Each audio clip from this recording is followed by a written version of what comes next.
Me, I don't work here. Tour manager, yes you do? You're now backstage security for Yellowcard.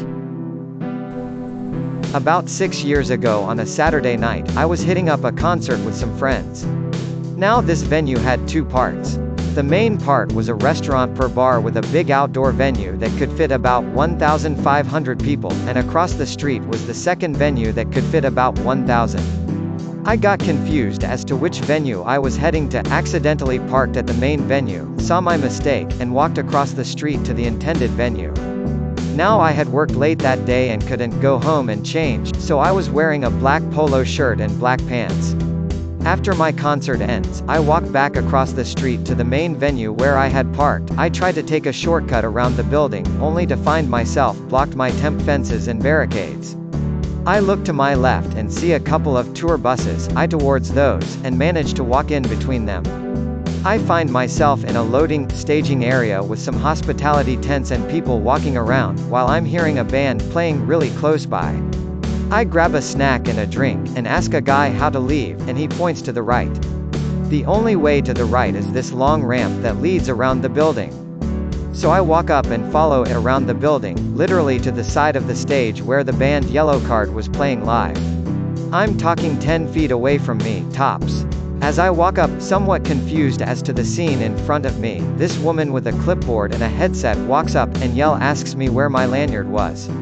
I kinda shrug and say I don't have one. She gets pissed off and says don't move. She's back in 5 seconds with a lanyard with an all-access pass and tells me to put it on. I try telling her I don't think I'm supposed to be here, but she snaps and tells me to shut it. She says to stay right there to guard the ramp to make sure no one accidentally tries to come that way, literally what I had just done, and walks away. So I spend the next 30 minutes on the side of their stage while they finish their set. After the encore, I head back to the hospitality area, grab some food, have a few drinks, mingle with some folks, etc. After a while I see headset lady walking around, so I walk up to her, hand her the lanyard, thank her for the drinks and the show, and leave.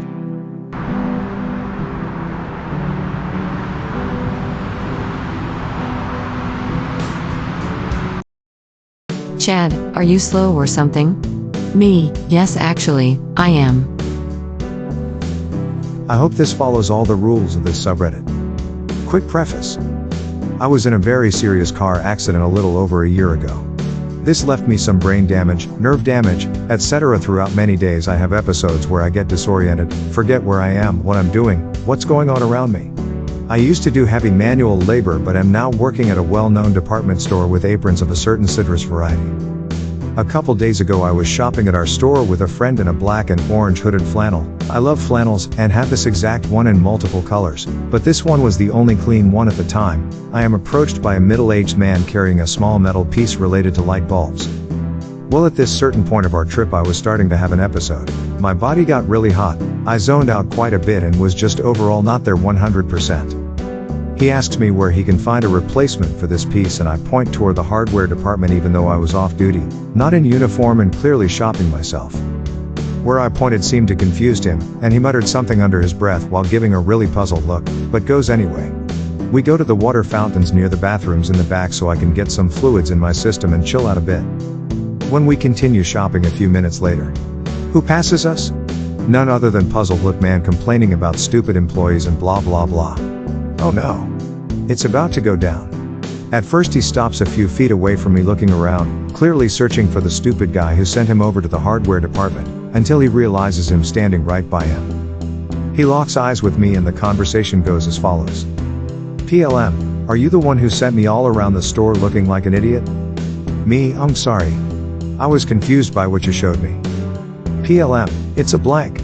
I forget the exact name of the piece. Why the beep would you send me to the hardware aisle? Are you retarded or something? Is this one of those programs? Me, while customers are starting to notice the commotion, I'm sorry man, I'm not even working right now, I'm just trying to enjoy my day off. I didn't mean to send you to the wrong place.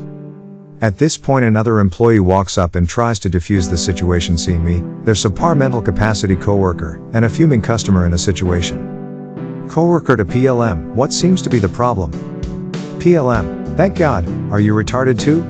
Or do you think you can show where I can find this? Gestures to the small piece in his hand. Me, sir, I understand you can't know this, but I am a bit slow at times. I have fairly severe brain damage and also, as I said before, it is my day off gesturing at coworker's apron. When I say this guy turned white as a ghost. I BP not white. A ghost. Mouth agape. It was glorious. After this everything dies down a bit and I bask in the small win. I know this isn't as eventful as most stories, and will most likely get buried or taken down as I technically do work here, but nonetheless this subreddit is the first place I thought of as it all unfolded. One last note, sympathy is never something I seek. I'm very high functioning and work with someone who truly has a rough condition, so I don't take advantage of it, but I couldn't stand this man talking to anyone like this. I just imagined him saying it to someone much more emotional than I, and it broke my heart. Quick edit, I know I suck at telling stories.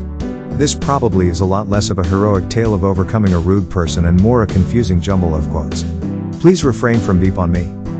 Edit 2, thank you for the silver, friend. Edit 3, this is my biggest post ever. I'm trying really hard to respond to everyone so as not to be rude. If I miss you, I'm really sorry. I'll get to it eventually when I can. Thank you all for the kind works and stories. This has been therapeutic.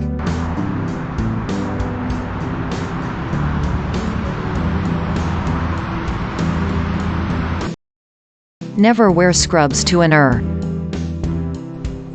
This happened a few years ago when my late father's health was poor, and one day I left work early to meet my mom at the emergency room, USA, with my dad when he needed to be admitted.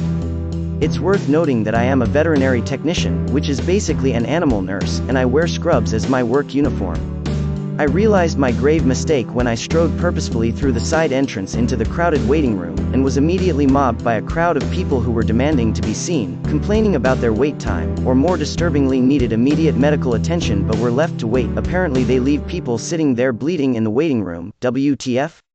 Before I could even get out the sentence that I wasn't a nurse, one particularly pushy woman shoved an elderly woman in a wheelchair, her mom I guess, at me and said she needed help using the bathroom and she wasn't going to do my job for me, and just walked off. Apparently we were standing by the bathroom, because another woman walked out of it and handed me her urine sample.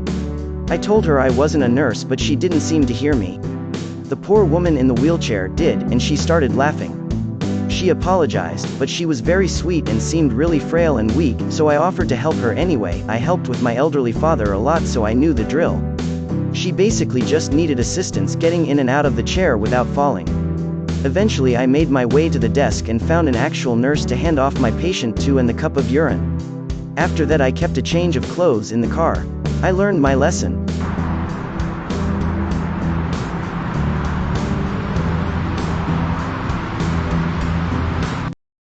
I'm not a tour guide. Usual disclaimer, on phone, English not my first language. About 11 years ago, my wife and I got engaged. My mill decided to gift us with an expenses-covered trip to Paris as an engagement gift. So, we found ourselves spending a week in Paris, enjoying the city. Also, we met an old friend. My friend, nicknamed Indy, was doing a postgraduate degree in Paris. We met a couple of nights and we scheduled to visit the Louvre together. Next day, we met outside of the Louvre. Along with Indy was his GF. She was a history of arts major, slightly important for later, from Norway. Indy was an archaeology post-grad. He has, since his preteen years, an obsession with ancient history, important for the story. Also relevant to story, my wife likes to read a lot of history books. We start our tour in the Louvre from the Roman section with Indy taking the role of explaining what we were seeing. Now, because of his GF, we all speak English. We pass the Roman section, followed by the Greek, stopping on the Aphrodite of Milos. In that section, Indy really took off with his explaining, not only with Aphrodite but with the muses as well, statues of them in the same section. Then up the stairs to take pics of Nike and onwards to the Renaissance section. On the way towards the next section, we stopped in room that had models of some of the wonders of the ancient world. One of them was a model of the Temple of Zeus in Olympia and the giant statue of Zeus made from ivory and gold. Indy stops to explain this to his GF and my wife decides to chip in about cheating in original Olympic Games, started a light-hearted banter. They're talking in our native language and I'm trying to translate to Indy's GF. And then it happened. Me equals me, I equals Indy, SM equals stressed mom, AC1 plus Act 2 equals amazed child 1 and 2 respectively. SM, excuse me. What the guide is talking about? I turn around and see a woman in her 30s and two boys, the older around 8 to 9 yo and the younger around 6 to 7 yo. Everything on her screams Tory. Saint. She wears a sundress, has a small backpack with supplies for the children, we found out later, a guide to the Louvre book and a look of stress on her face. My wife and I have that look occasionally now, it's common on parents. Me, they're talking about cheating on the ancient Olympics, AC1, wow. They used to cheat back then? The younger one is glued to the model. AC2, who's that? He asked pointing at the statue. That caught Indy's attention. That's Zeus, the leader of the Greek gods, AC2, wow. AC1, where is Mona Lisa? Down this corridor. You can't miss it. AC1, cool. Can you tell us the story for that? An awkward pause from everyone. SM, a bit embarrassed, you're not a tour guide, are you? No madam, I'm not. A sigh came out. SM. She grabbed her book tighter. SM, I'm sorry. You were speaking with such authority and the book is so unhelpful, we kinda thought, it's alright. I hope I helped. In fact, we were going to visit the next say. CTION, if you want to follow. But I won't do the talking. Hannah, his GF, is more apt in this period than I. Hannah waved, smiling. AC1, can we go with them, Mom? Please? She looked to each of us, trying to decide. SM, if it's not too much trouble. No trouble at all, both Indy and Hannah replied. AC1 plus 2, yee. SM, but, you have to be quiet and listen to the nice people. AC1 plus 2, yes Mom. They followed us the rest of the day the Louvre, with either Indy or Hannah answering the kids' questions. It was lovely to see the look of amazement on their faces as we walked through the museum. The mother told us her husband was invited in a week-long convention in Paris from his company and brought them along for vacations. She insisted to buy us lunch, which we politely declined. We settled for coffee in one of the small cafes outside of Louvre. Her husband joined us later on. The kids asked a million questions about the exhibits during our coffee. But their true delight was ice-covered Hannah was from a country that had Vikings. All in all, a nice stroll in the Louvre.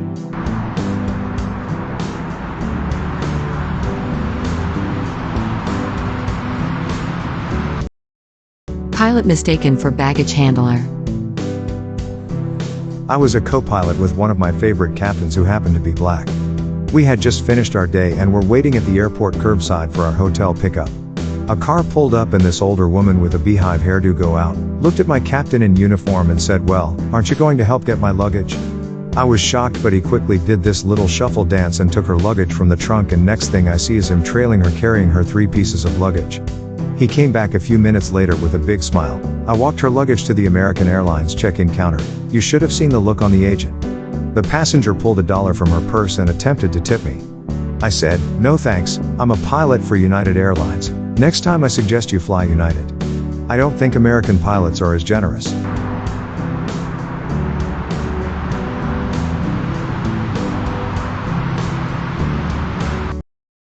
Apparently being tall equals shelf stacker obligated to help. Today, I braved the wilds of Lidl to do my weekly food shop. Anyone who's been to Lidl knows the uniform. I was in an Iron Maiden t-shirt and jeans. I seem to be a magnet for people who need help in shops. I'll always help where I can, but only polite people. As a tall lady, little over 6 feet, I'm constantly asked to reach for things. I usually don't mind. Today, I was pondering the complexities of tinned tomatoes when I heard an impatient ahem behind me. Assuming I was in the way, I sidestepped and apologized through my mask. I locked eyes with a woman I assume was in her late 40s, a good foot shorter than me. She proceeds to raise her eyebrows at me and go, "Well? Aren't you going to help me?" Whilst gesturing at the top shelf, the front row had gone. She then asked if I was deaf, or just stupid. I smiled through my mask and just pushed the tray of tins back a few centimeters on the shelf and walked off. She followed me through the shop tutting, muttering something about young peep, bleh, and lazy staff. I heard her loudly complaining about the rude, tattooed slob of a shelf stacker at the next hill over. I just turned and waved at her. She went nuclear, and the checkout staff was just like, "Ma'am, she doesn't work here. Do you have a points card?" Petty, yes. Deserved? Absolutely. Edit, holy beep guys. Thanks for the awards. I didn't expect my passive-aggressive shopping habits to resonate so well. May your day be filled with joy and happiness. And please remember to like, share, and subscribe for more quality content every day.